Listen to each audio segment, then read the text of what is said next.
Hello, everyone, and welcome back to the NRG series here. And our co-host Devin O'Donnell, and we're here with our Pioneer 5K showdown today. We are going to be putting some players into our end of the year $30,000 invitational. It's also a PTQ, and let's take a look at that leaderboard real quick here, specifically the seasonal one. So if you haven't played many of our events or watched before, we do season 1, season 2, first half of the year, back half. Top 2 players on each seasonal leaderboard make it to our invitational at the end of the year. And then we have a yearly leaderboard. So all your results added together, top 3 from that are going to make it for the end of each season. So we're going to look at this one because Andrew Ellenbogen, Pro Tour champion, came in here yesterday, said, hey, I think my modern deck's okay. I wasn't expecting to do great. Did amazing, got top 16, and is now in striking distance to make it on the season 2 leaderboard with a good finish here. And of note, Andrew said, I'm very confident in my Pioneer deck as he is playing Artist Talents Phoenix, where he just qualified for the Pro Tour at RCDC just earlier last month. Well, specifically, he didn't say he felt confident. He said, I'm going to win tomorrow. And I quit. So I wasn't going to quit it, but I love that. Big shoes to fill. But as you mentioned, Andrew, really in striking distance of that top 2 spot. 60 points. Fletcher, it was 85, I believe, was the count for Fletcher. So a win here gets Andrew 30 points. Now, Fletcher, we saw on that leaderboard also 2-0. So Fletcher, is at the top of the leaderboard for season 2 and is currently in pretty good standing in terms of going into this event too. So it'll be interesting to see how all of that shakes out. Yeah, and of note, Cliff Boyardee and Zoe Reederman are the other 2 players. Cliff doesn't have a huge lead on Andrew, and Zoe's looking to get the yearly invite. So if Zoe gets the yearly invite and Andrew jumps Cliff, he's going to be in position to do it. Cliff also, I think, pretty live for the yearly as well. So it might also just be a position where what Andrew needs to have happen is like, hey, I would love if you 3 do great today in the main event, and then I'll just sort of backdoor my way into this 30K PTQ and just stack up the Pro Tour invites. Maybe I'll defer one because I've got some in the bank. And with a Pro Tour champion like that, you can expect some great play, especially in a format and a deck that he loves and has had happening as this $35,000 invitational championship at the end of the year. It's so amazing. That's going to be happening in December 14th and 15th. So we're going to have that all streamed here. You can come back. So make sure to follow the stream. That way you don't miss any of that action. And also, really quickly here, let's look at next year's events. We have the first 4 lined up for you. So if you want to come out and play some of our events, you can see when those are going to happen. And remember, that's going to be the new start of the series for the start of the year for the series. It's going to be February 1st and 2nd. So what that means is if you want to be playing in our end of the year championship, like we're talking about Andrew Ellenbogen here, Zoe Reederman, etc., you're going to want to come out and start there because a strong start can put you in a great position. Whoever is at the top 2 for these 4 events is going to make it, along with every showdown winner. But we're actually featuring Nikachu this round, Jonathan Zaczek on Merfolk. We have Andrew in our backup feature match. We're expecting Simic Merfolk to just crush it here, known Pioneer deck. So we're going to get to Andrew very soon as he is playing a Phoenix Mirror. But we also have John Wagner, someone who's been doing very well in our events, playing Rakdos Transmogrify. As Devin, we have our 3rd round of Team Flex slot in our feature match area. They're just putting up great results this year, and it's awesome to see. Yeah, John Wager, an individual who top-8'd our event yesterday, so, has been doing pretty good for himself over the Energy Series. And this matchup should be pretty interesting. We have Nikachu, I bet to the surprise of everybody watching at home, playing with the Merfolk creature type, and Jonathan on Rakdos Transmogrify. So Nikachu is really going to try to, assemble and establish a battlefield early on. And John, the Transmogrify deck, it's a bit of a somewhat of a newcomer, I guess, but realistically it's been here for a little bit, maybe in different forms and maybe not necessarily just Rakdos. But what it's trying to do is set up a couple of creature tokens early with something like Fable the Mirror Breaker, Fountain Port, Case of the Stashed Skeleton, so a bunch of ways to make tokens, and then transmogrify one of those tokens into an Atraxa. So Nikachu is really going to be, just wants to get ahead on the battlefield, present a bunch of early pressure. Now, as far as ways that Nikachu has to sort of prevent the transmogrify from happening, Simic not necessarily known for its cheap removal and ways to get tokens off the battlefield, but does have an Otawara in the main deck. And then notably, once the Atraxa hits the battlefield, actually features 4 Flood Pits Drowner, which is a card we saw last round in the Ninjas deck, and another card from Duskmourn for Unable to Scream, which is a way to, sort of invalidate the Atraxa. Yep. Now, since we've been catching up there, we got a Thoughtseize. We took down the Kumano. We got that, the Kumina, excuse me. They got answered. Then we developed some more Merfolk, and we had 2 Deep-Root Pilgrimages, and we played one and got a Merfolk here. So now Jonathan's going to be able to sort of start building up a battlefield here. So we're going to see Volcanic Spite targeting that Cenote Scout. It's going to allow him to put a card from his hand on the bottom and draw a card. Worth mentioning here, Jonathan here, well known for content creation as Nikachu, does Merfolk stuff, but also won one of our showdown events at the very first Modern Horizons 3 tournament. So you're going to see Jonathan next month at our end of the year championship for $35,000 on the line. So you can expect that. And of note, Devin, when he won the Modern event, you and I interviewed him. And at the end, he said, I literally think Pioneer Merfolk is better than Modern Merfolk. Now, he did say that. Whatever that's worth, it's what he said. And he plays his deck a lot. So, he hasn't got a lot of chances to actually play his deck. But here we see him, kind of showing off 2-0. Maybe Pioneer Merfolk is a lot better than people are giving it credit for. If you're going to see a mutable activation, gets another Deep-Root Pilgrimage trigger. Going to play this Deep-Root Elite, I believe is this one's name. It's just a 2-2 in this situation. Oh, Kumana Speaker, excuse me. Kumana Speaker, yep. Yeah, so we've been talking all day about the impact of sets like Duskmourn and Bloomburrow in the Pioneer format, and, specifically if we're looking at Nikachu's deck, those 2 cards that I highlighted before, Flood Pits Drowner and Unable to Scream, because the Simic Merfolk deck is, not known for having a bunch of, good removal. It's not playing Thoughtseize, it's not playing Fatal Push, anything like that. What is, you need some ways to interact with creatures, and I think Flood Pits Drowner specifically is a phenomenal card. It's a Merfolk, right? 2 mana, 2/1, and it is also able to kind of get a creature out of the way. So if John is able to set up something like Transmogrify next turn, Nikachu has ways to kind of play through that, and very, very interesting. Nikachu, I respect Nikachu's deck list. It's just all 4 ofs, which you gotta love. Yeah, surprisingly, our first aggressive blue deck that does not play Mockingbird. I was expecting to see a couple Lords and some Mockingbird synergies along with, just some strong ETBs. But Nikachu deciding to not go that way this weekend. I'm sure he's tested that card out as he has, a Merfolk 1-trick. So he is going to try any card that could be a Merfolk. As we are going to see Torch the Tower, take down Kumina Speaker, and get a little scry because we bargained. And when we play the case of the Stash Skeleton, we bargain that. We get a little bit of smoothing going on. And that case, very, very nice, Devin, because now we can spend some mana and search our deck for any card we want. Yeah, sort of turns into a Demonic Tutor. Now, interesting to note for John, we talked about the Transmogrify needing a creature token in play. If you're, Torch, now that creature token has been sacrificed, isn't able to go for something like Transmogrify next turn. But, if we take a look, I'm just going to pull up John's deck list here real quick. As far as sweepers in the main deck, because, now that we have that Demonic Tutor, you can, sacrifice that, go search for a sweeper. But then I'm looking at John's deck list, and I actually don't see any in the main deck. It looks like it's just all spot removal. Sometimes you see these decks play, a copy of Extinction Event in the main deck as ways, just a one-of to be able to search for case. But John is choosing not to play that this weekend. So, not that Nikachu knows that, might still have to at least have that in the back of his mind. But that is, worth noting that Jonathan does not have access to that. I love this from Nikachu. So Jonathan activates Mutavault, then taps it so that he can get another Deep-Root token, then plays the Lord and attacks. And John's like, I can't win. You just sack, counter anything I do. I'm basically dead on board. I'm packing it up. And that's going to do it there for game number 1. Very impressive stuff there from Merfolk. And I imagine these are the kind of matchups that Jonathan's going to want to play, right? Heavy on spot removal, which typically we think would be bad, but this build of the deck, light on Lords, heavy on strong creatures with effects and things like Deep-Root Pilgrimage, and then trying to resolve a big card. Let's check out John's sideboard, though, really quick here from this Rakdos Transmogrify deck and see how prepared he was for Simic Merfolk. Obviously a deck you see a lot at these events. 2 Damping Sphere, 2 Unlicensed Heroes, 2 Goblin, 2 Obnixilis the Adversary, 1 Duress, 1 Torch the Tower, 1 Reckoner Bankbuster, 1 Untimely Malfunction. I love that card. Oh, yeah. 1 Hidetsu Consumes All, a Ritual of Soot, and then our companion, Gigantha. Devin, what do you like and why?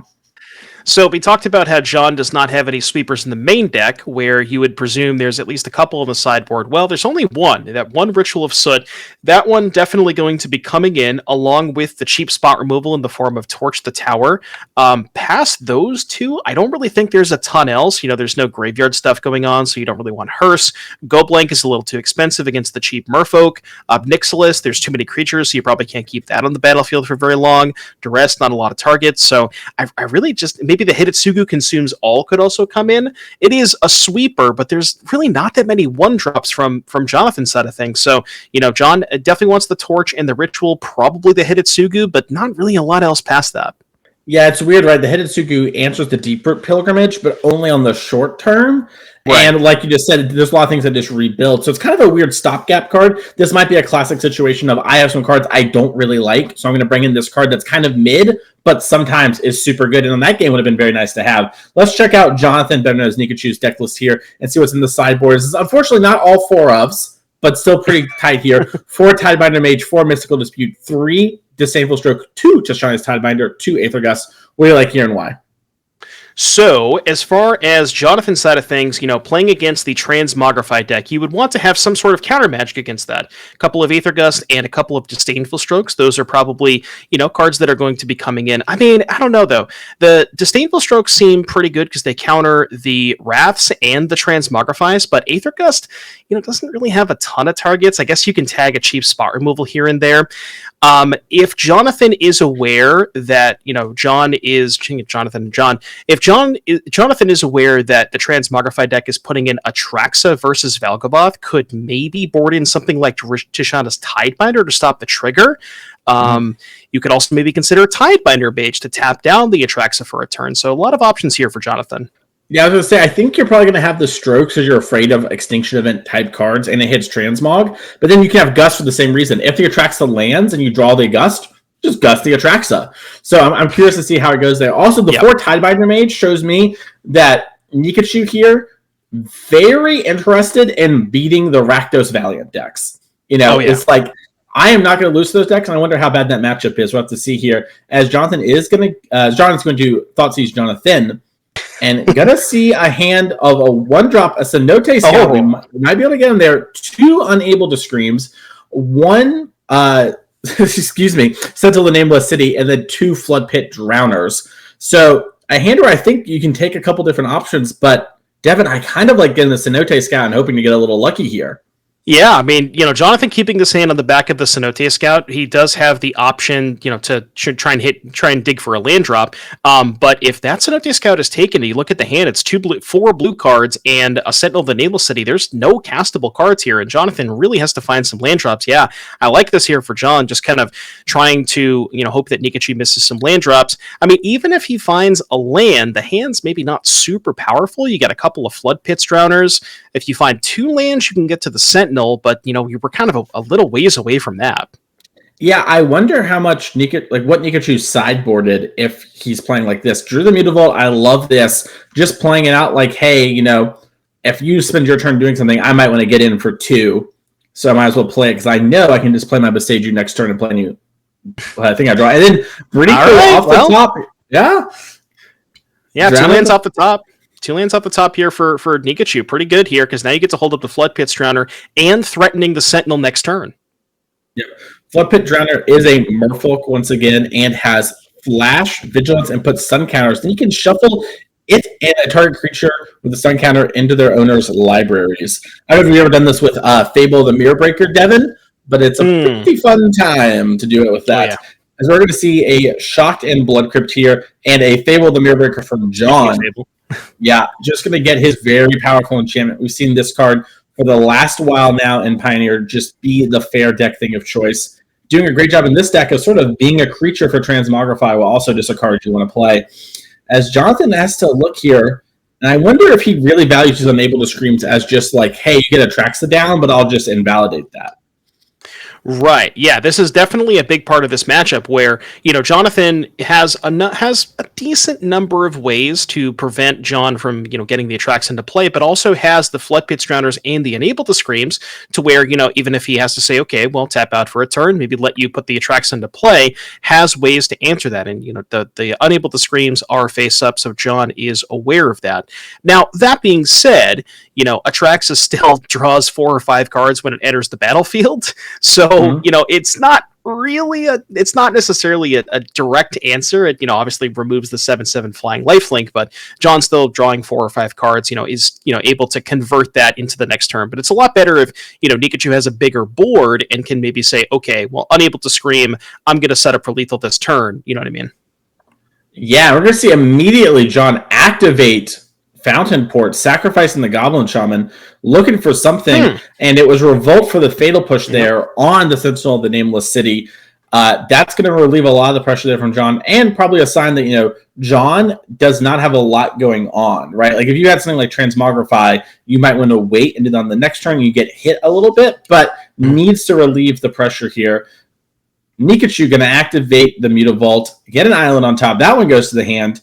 You've seen him also sort of play his other lands and hold the Besagio in hand in case it comes up. There are some targets he'd like to do. For example, a flipped Fable is a pretty good thing. And yeah, I love this from Jonathan. He's like, hey, if you thought it was worth sacrificing your token last turn, and getting the Revolt going, I'm going to just play it again. And gets to apply some good pressure here as the Fable of Mirror Breaker is going to flip. And a Reckoner Bankbuster was the pickup from John here. John's deck looks a lot like the Rakdos midrange deck if you played a lot of the format in the past, just sort of changing out a lot of the creatures for cards that help enable the combo. Yeah, it is still playing, Thoughtseize, Fable, Removal, but instead of playing the mid-range creatures, stuff like Bloodscythe Harvester, Graveyard Trespasser and things like that, you're kind of more of a control deck, and then your finisher is the Atraxa rather than, say like Blue-White controls finishers to Teferi or something like that. It's just a control deck with a different sort of finisher, which, I think this deck is definitely good and has shown that it is a contender in the metagame, just the way it attacks from a different angle. Yep. Yeah, having those different angles can be so important. Of note, John should have a Giganta companion. I don't think he has anything in his deck that removes that companion, so that might just be something that's off screen that we can't quite see. Sometimes, players like to put it to the right of their deck, so do keep that in mind that John, might be able to pick up a Giganta. Probably not the play he wants to do this turn. No, because remember, if we go back to the sideboards, the one Ritual of Soot.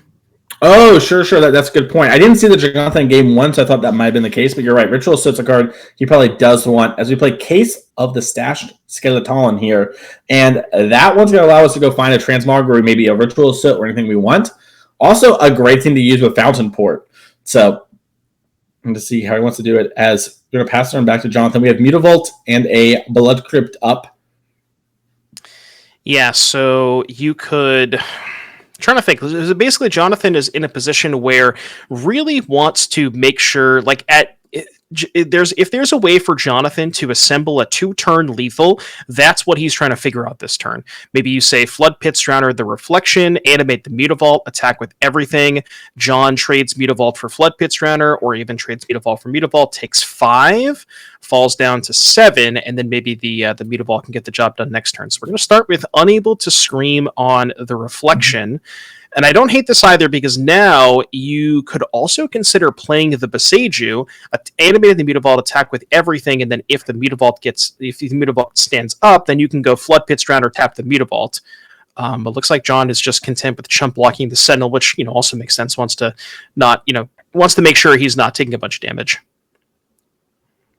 Yep. And it looks like what we're going to do here is chump block with our flipped Fable that was unable to scream, so it's an 0-2. And then we're going to torch the tower of this Drowner of the Pit, get it out of the way. And I believe we're bargaining the torch the tower after we block, so we also get the scry here and the 3 damage in case there's any sort of weird pump effects. Good tight play there from John. I love to see it. And now, from Nikachu, better known as Jonathan, we're going to figure out what we want to play here. And we have that map. I think we announced the map token, but we didn't actually physically do it. So we're going to see a Smuggler's Copter, and then maybe just an activation of that map.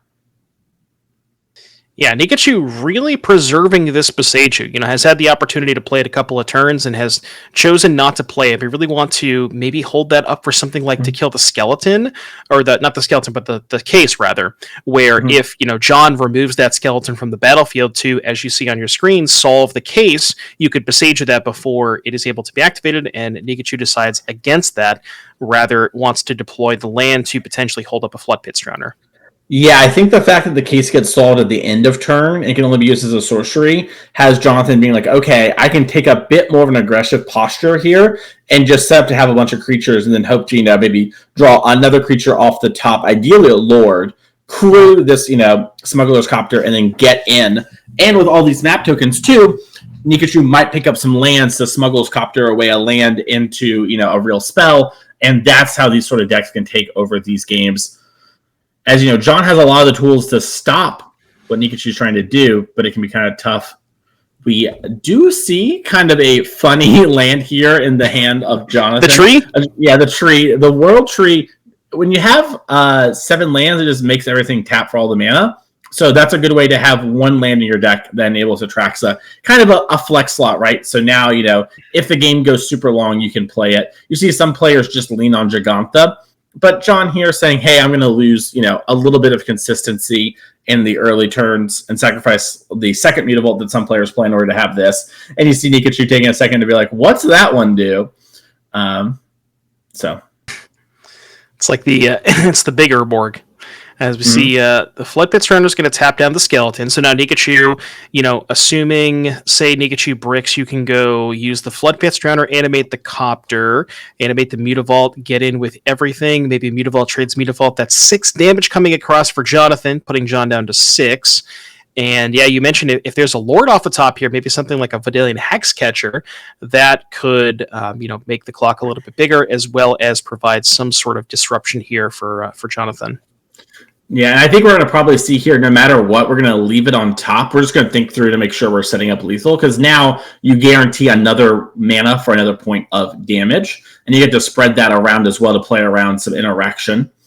You can't get Fatal Push or anything like that. Oh no, John also tapped his Fountain Port, so that there are not going to be any extra cards coming within the hand here, so you can kind of push in this spot, and with the Unable to Scream, unless an Atraxa finds some cheap interaction that can cover everything, you can push a ton of damage this turn fairly safely. Yeah, and part of me also wonders, maybe you want the other map counter on the Smuggler's Copter, where you go, say one on the Sentinel, and then crew the Copter, and then potentially the other one onto the Copter. I think that makes a little bit more sense. Like you said, just kind of spreading around the power a little bit to make sure you're a little bit better against stuff like Fatal Push or any other removal spell that could happen. Although, it's tough. It's bad into Fatal Push straight up, though, right? Yeah. The Sentinel can't be pushed this turn specifically, so maybe as far as this combat phase is concerned, perhaps it's maybe better to just load up on the Sentinel. That is kind of tough. Yeah, I think once you go on the Sentinel, you're maybe supposed to keep going on the Sentinel, because it also plays around Torch the Tower. Because you could have bargained the tower on the tap zombie here. Not activating Mutavault here. Interesting. Looks like we're signifying the map and the loot. And Jonathan wants to keep that Smuggler's Copter on top. I wonder if that's because he wants to play it as a creature, quote unquote, that gets around a Wrath. Yeah, and we're seeing him discard a Deep-Root Elite there. I'm sorry, Commander Speaker. I get that one mixed up every time.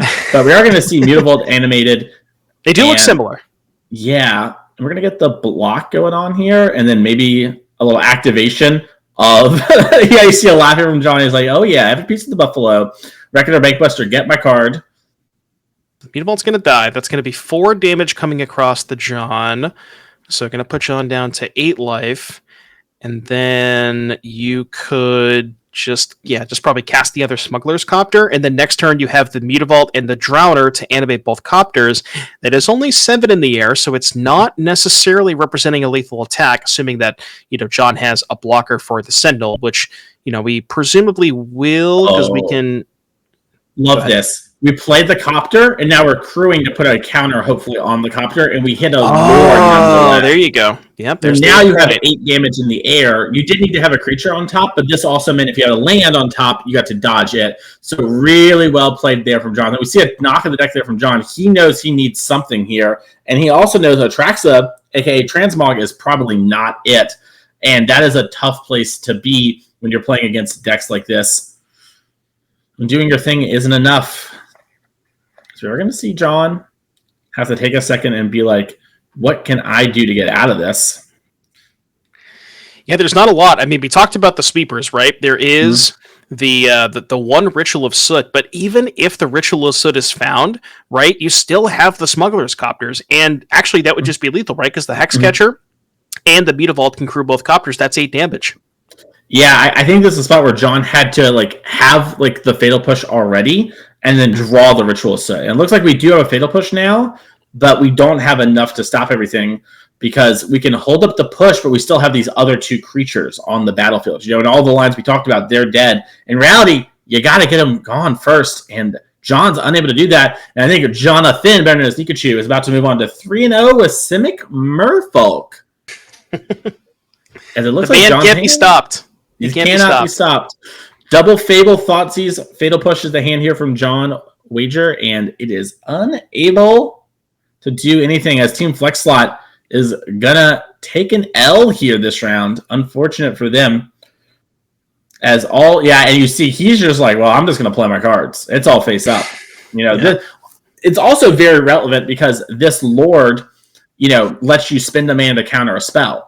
So once it hits the board, you can crew the Mutavault, use the Mutavault, crew something in response, and then if you had multiple kill spells, you just don't have the mana for it. So Jonathan just knows he's mathematically won. Yeah, and Jonathan can extend the hand. Congratulations, Nikachu, there on Simic Merfolk with a win. We're going to get an interview with him really quickly and talk about this deck, and then we're going to head down to our backup feature match where we have Pro Tour champion Andrew Ellenbogen playing the Izzet Phoenix Mirror. We're going to have to see how that one's going. But first, Simic Merfolk really doing good, and I'm noticing a theme. We didn't even really plan it like this, right? Behind the scenes, we're okay, we're going to show our MVP, right? We're going to show off, what's going on there. Garrick ended up playing Azorius Humans. Then we showed off Ninjas the next round, because we got to talk about Ninjas. And now we're seeing our third blue little creature disruptive deck sort of go the distance. And I'm wondering, is this sort of shape of a deck just super well positioned right now in Pioneer?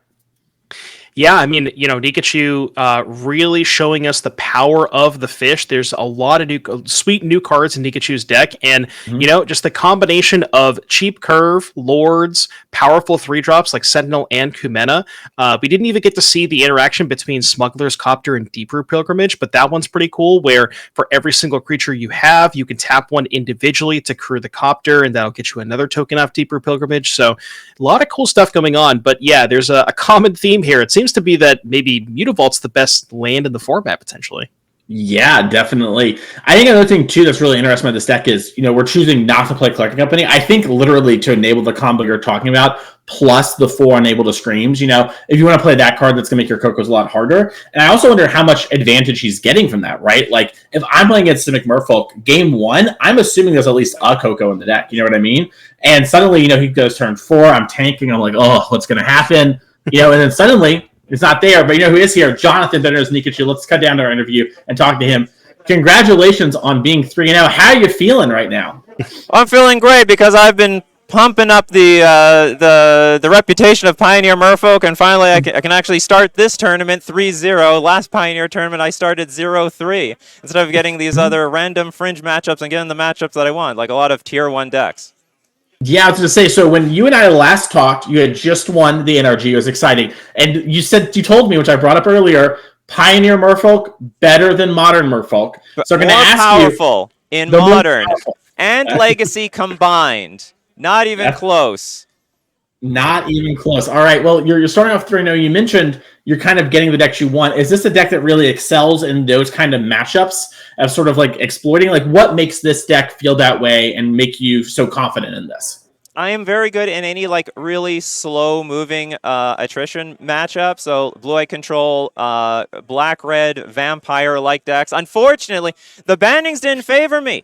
I had a 90% win rate versus vampires. Okay, they can play their Sorin into Vein Ripper. I will just turn the thing into a nothing. I used to play with Witness Protection. Now they upgraded the deck with Unable to Scream. So now they don't even have a one power creature in play. But I have to say, also, I was much more confident in the last metagame. The new metagame has a bunch of prowess decks.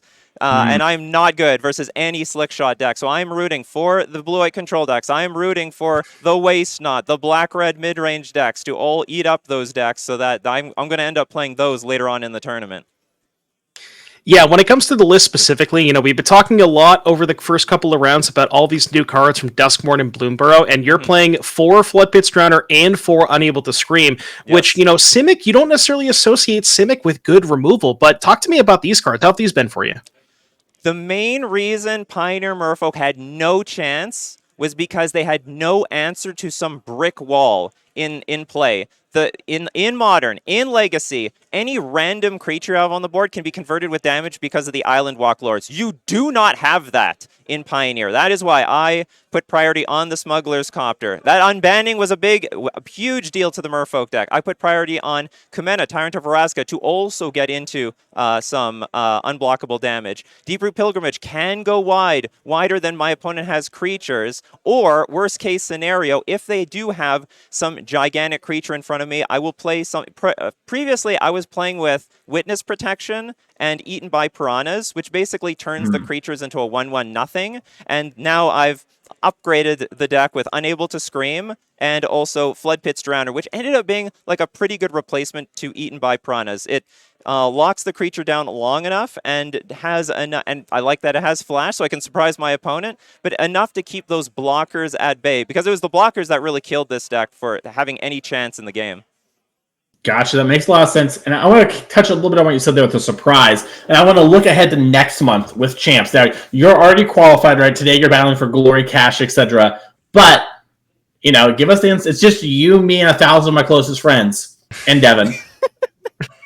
Are we going to see Merfolk there? Or are you thinking of mixing it up? You know what I mean? No, we're going to see Merfolk. We're going to see Merfolk. Okay. We're going to see Merfolk and Pioneer. And also, it turns out a lot of these cards translate to Standard, so I'm going to try to make Merfolk work in Standard. But I will admit that I may not be locked into Merfolk in Standard. If it's garbage, that that blue-black flash deck looks great to me. I can definitely play something like that.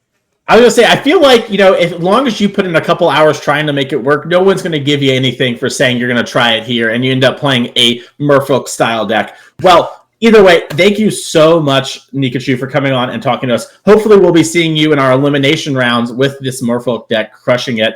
And we're going to give you a little bit of time to go relax, because we've got some more Magic to show. That's right. All right. Well, we're going to cut down to our backup feature match. Andrew Ellenbogen is playing a Phoenix Mirror. And that was really great to talk to Nikachu about that Merfolk deck. It's really exciting. And it's also great to hear that he is going to try his best to bring it to champs. $35,000 on the line. Doesn't matter. Merfolk to the moon. And we're going to get our games updated here in a second to see exactly where we are. But we have the Is It Phoenix Mirror. Yeah. Now, I want to just pull up the deck list real quick here. Let me just find Ellenbogen.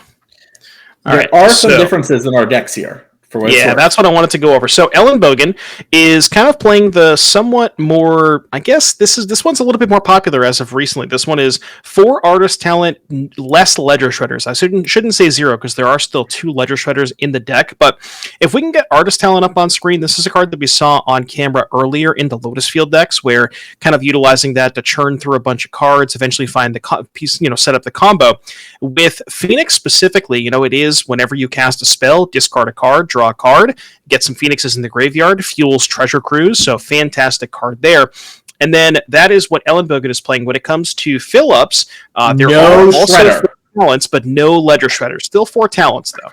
Yeah, and it's important to note, too, because before Artist Talent, Ledger Shredder was sort of the card in the mirror. A lot of the early game was about posturing around that card. So we're going to have to see how that changes things up here, especially since Ellenbogen still has access to 2 of those Shredders. That could be huge, specifically in our post-board games as well. It looks like Andrew is going to play Artist Talent on his turn 2 here. Be like, if you got Spell Pierce, you got it. If not, I'm going to be pulling way ahead. And Phillips just has a Free the Fae here at the Picklock Prankster. And we're going to get an adventure token and start going here. And I think this might be time shifted right here, actually. I'm not exactly sure. So this might just actually be game number 1 here, which is going to be sick for us to get to see the entire match, as Treasure Cruise is the pickup. And an Arclight Phoenix going to the graveyard, pretty important. Yeah, when it comes to the other small differences in the list, so Andrew is on 4 Artist Talent, 1 Profs, 2 Spell Pierce, 1 Torch the Tower, and the 2 Shredders. Phillips is on 4 Artist Talent, 1 Profs, he's got an extra Impulse and an extra Axe, 2 Pierce, 1 Torch. So basically, he has an extra Impulse and an extra Axe, where Ellenbogen has the 2 Shredders. And you have to imagine, as you mentioned, because of how frequently these Phoenix decks double spell, you would have to give at least the slight edge to Andrew with the Shredders, just because if that thing is cast on turn 2 and Phillips does not have an immediate removal spell, it's going to generate a ton of value for Andrew. Definitely is. And remember, Andrew Ellenbogen and his team were the one that really, popularized this Artist Talent as a big part of the deck. We saw CFT Soft, play some one of this in the deck, right, and some challenges, but never really unveiled the full 3 or 4. And Ellenbogen's team, System Magic, really did a good job there of innovating with the deck, even if it was the final hour when they decided to do it. And like you mentioned earlier, in his interview yesterday you had with him and Niall, he said, "I'm going to win today." Oh, he said that. And I quote. Yeah, and Andrew, he's down to talk a little smack. He's down to be very confident, but he doesn't go around saying that often. When I listen to Andrew talk or talk to him, he doesn't say, "I'm going to win." He's like, "Oh, I'm feeling good" or something. And when a Pro Tour champion feels that confident in the deck and has been playing it this much, you've got to think one of the favorites in the room and could end up in our end of the year championship yet again via this at-large bid on the season 2 with just this great weekend, as Prosthetic Memory is going to come down after a sleight of hand. Yeah, so we talked about Haymakers in the mirror match. We have the 4 Artist Talent on both sides of things, and that is a card that is definitely going to present a ton of card filtering and ways to is good in the mirror match. But I gotta say, Eidetic Memory is maybe one of the single most important cards, because once it hits the battlefield, it's very, very difficult to ever sort of kill creatures. The deck has a ton of cantrips, and if you can have any random body in the battlefield and just put 2 or 3 counters on it with the Profs, all of a sudden all that damaged base removal is no longer good. No Fiery Impulses, Lightning Axes, and you have plenty of ways to kind of to get around that. So I think this is, if this resolves, if Andrew does not have the Spell Pierce, then this might be, a little bit of a slight advantage to Phillips. Yeah, it's pretty interesting here. So what's happening is Andrew doesn't have Spell Mastery, so he's impulsing with the intent of Artist Talenting to get Spell Mastery.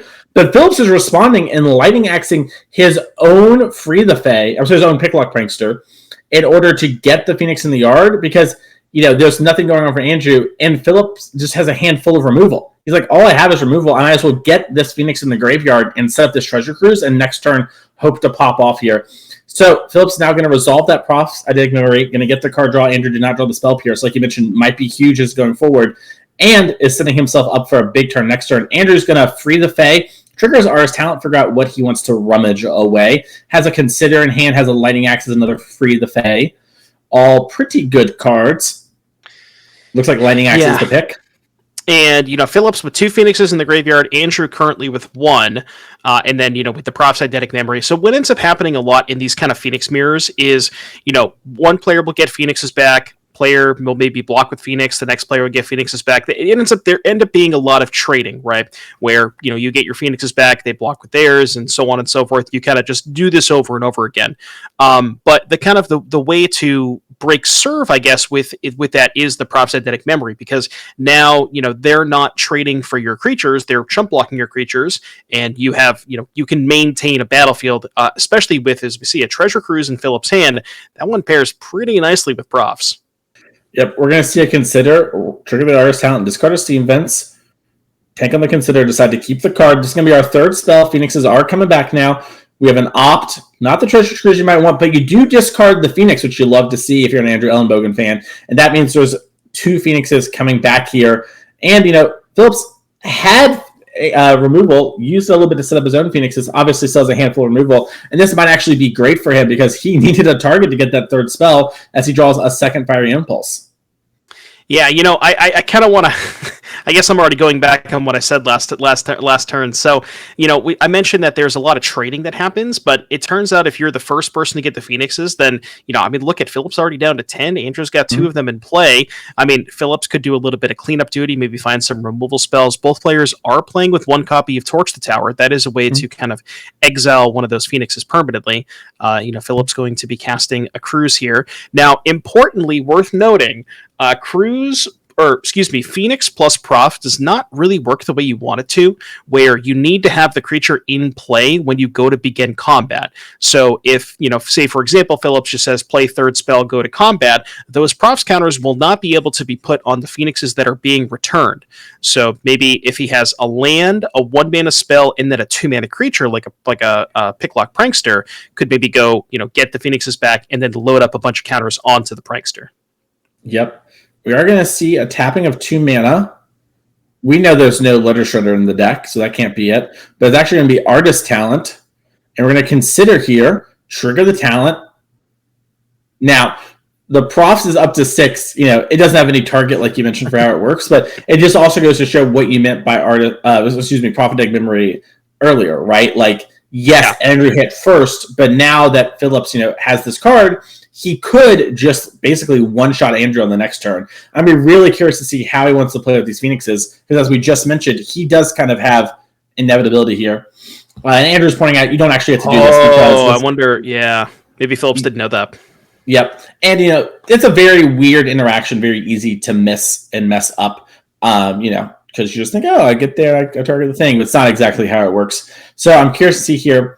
Phillips, obviously, if he had 7 counters, would have attacked with the huge Phoenix. But now that he's 2 on defense, I kind of like this. He's sort of being like, hey, I have the ability to kill you. I have things like Fiery Impulse in hand. I just need to not die here. As we do see the Torch, the tower come down. Yeah, that's huge for Andrew, because that's going to remove one of the Phoenixes. It's going to get to one of those exiled. So now, even if Andrew doesn't have another removal spell for the other one that trades, then you still up a Phoenix, even if Phillips gets the other one back. But yeah, going back to that, a couple of turns ago where Andrew had the Fiery Impulse for the Picklock Prankster. Imagine if for whatever reason Andrew didn't have the removal spell that turn. That Picklock Prankster would have been a 7/10 or 7/9, I guess, as it were, or 8/10. I think it actually would have been massive. Yeah, because you got the first trigger too. So it would have just taken over the game, right? It would have been the whole match. Yeah. Yeah. So, with that creature being removed, that is kind of tough. Andrew counting cards. Oh, he drew the Profs, and here's the kill spell. That's going to be number 5, and that's going to do it because Andrew's Phoenix is already in play. Congratulations to Andrew there. Let's quickly take a look at the sideboard as it is a time-shifted match. So we're going to be coming back here pretty quickly, and I imagine players are going to be pretty similar here. So we'll start with Phillips. We have 3 Third Path Iconoclast, 2 Disdainful Stroke, 2 Mystical Dispute, 2 Brazen Borrower, 2 Fable, 2 Abrade, 1 Beacon Bolt, and then Negate. Devin, what do you like here and why? So there's a couple of different ways you can approach this. I mean, when you're looking at the deck list, both players have access to a ton of spot removal. So you may want to bring in something like Third Path to be able to get, a couple of extra creatures in the battlefield. I mean, what's really important is if you've decided that Profs is one of the more important cards, just having the extra bodies could be good. The additional threats, you could maybe look at something like Fable the Mirror Breaker to help play a little bit of a longer game. The counter, I mean, there's a ton of options here, right? Mystical Dispute can fight over things like maybe Treasure Cruise, maybe a Prof's Eidetic Memory. You could do something like, I don't think you want to go towards Negate or Abrades.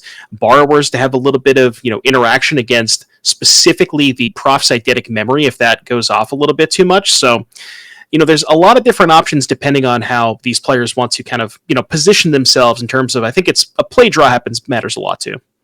Yep. Well, let's check out Andrew Ellenbogen's sideboard really quickly here, as his is a little bit different. It's got a lot more one-ups. You have 2 Negate, 2 Mystical Dispute, 2 Brazen Borrower, 2 Annul, and then all one-ups the rest of the way. Prismatic Command, Stronger Defeat, Lightning Axe, Cracklingly Drake, Narset Party Veil, Tormund Script, and Prof's Eidetic Memory number 2 in here, the sideboard.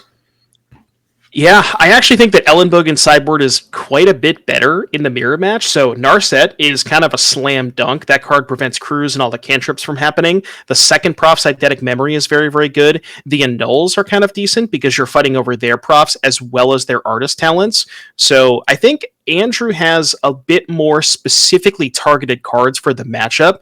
The Tormod's Crypt can also come in as well. So I think if I had to say, both players' main decks are very, very similar, I think I would give the slight edge to Andrew in the post-board games. We'd love to see it. Well, speaking of post-board games, let's hop on down to there. Time-shifted Magic ready to go. And it looks like the players are ready to get things started as Philip with a land and a passive turns Bioblith Canal. Best land you can have there into a pathway. Sleight of hand here for Andrew. Going to do a little sculpt in. Love to think about it. Things we can't see, things we can't talk about in coverage. Love cantrips. Cantrips are great. Love them. Got an opt-in hand for Andrew Ellenbogen here. Looks like a prosthetic memory as well. 2 lands and a treasure cruise. Wait, Mason, I just thought of something. You know what we need for coverage? This is a shout out, if Norm, if you're listening, we need a hole cam. So, like, if you have the cantrip, you put the card, like a poker hole cam, where you put the cards down. You put the cards down so we know what they're thinking about in the cantrip. Yeah, honestly, what we need is like the action graphic where it changes. Just because if Andrew Ellenbogen was smaller, I could see what he was doing. As you saw me read off his hand there from flipping. But Phillips here very nicely holding his hand still from being able to see it here. We got an artist talent, some cantrips, and some lands. So pretty good spot to be here. You just get to shove your artist talent into play. Can't get Spell Pierce. This does open up Andrew to play his own high power card. But we're going to see his team events here. Being the first one to do is always pretty nice. It's for both artists going off. Now, Devin, you might not know this. I'm a bit of an art critic. We're going to have to see how this game plays out here. Are you? Yeah, I'm a bit of a critique. As we're going to see sleight of hand, it looks like, to start things off here. Spell Pierce in the grip as well. Maybe taking a second to think about, do I actually want to fire this here? Sometimes what you'll see in the past is players would maybe wait a little bit to figure out exactly what they want to do. Phillips here has Disdainful Stroke and Spell Pierce, and we're going to actually describe the stroke here. Card brought in to fight over Treasure Cruise. Yeah, for sure. And I wasn't sure if Phillips was going to go towards that because there really is only one target in the deck list in the form of that cruise. But yeah, specifically in this spot, not the best here. Although with that artist talent, Andrew is able to fuel his own cruise. So it potentially wanted to, maybe wants to keep that. But it looks like we're deciding to hold up a couple of cantrips. I think I see a Dispute and a Pierce, as well as a cantrip and a cruise in Phillips' hand. As we see, Ellenbogen discarding a Phoenix. That's, exactly where you want that to go. But interesting to see how this game is going to develop with now both players resolving the talent. Yeah, I think one thing that's nice about bringing cards like Disdainful Stroke, when you're playing 4 artist talent, we saw people do this with Ledger Shredder and Fable, right? When you have so much looting and rummaging, you can afford sometimes to be like, well, I have this one card I don't super love. I'll bring in this one up that's incredibly high impact some small percentage of the time, and if I line it up correctly, it's going to be backbreaking, and I'll just discard it most of the time. So we see Andrew here get 2 Phoenixes in the graveyard and cantrip away, and we're going to get another artist talent trigger, as it looks like we're going to be having some caw-cawing going on here with the birds. Yeah, 2 Phoenixes already in the bid on turn 3, and this is kind of what you would associate the nut drop with Phoenixes, where you sometimes on turn 2 where you go consider Mill of Phoenix, and before it was like, oh man, I can't believe they got lucky and they hit 2 Phoenixes off consider. But realistically now, because you're seeing so many cards with artist talent, like this just happens way more often. As we see a turn 3 attack for 6 with 2 Phoenixes, this is exactly where you want to be for Andrew, and Philip's going to really want to see if we can find a card like Torch the Tower, to maybe get one of those exiled. But also, has the cruise for next turn, but really unable to find enough cards in the grave. Yeah, I think the hand is 2 Cruise, Pierce, Dispute, which when you're facing down 2 Phoenix is not the greatest hand in the world for Phillips. Yeah, Phillips has a land for turn, right?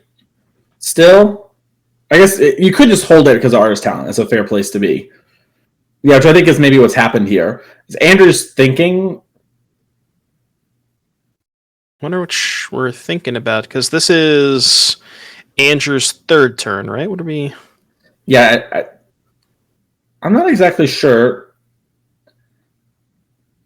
Phillips is holding the land for the artist talent, I think is what's happening. I think what might have happened is Phillips discarded Free the Fae, and Andrew's like, what on earth made you do that? Like, unironic. Okay. And it looks like we're going to get an untapping here. I think that's just Andrew's thing because he didn't have any mana, obviously. He went out playing 4 maps with 3 spells. So Yeah, he's just trying to think of like what Phillips could possibly have in hand by discarding that Free the Fae.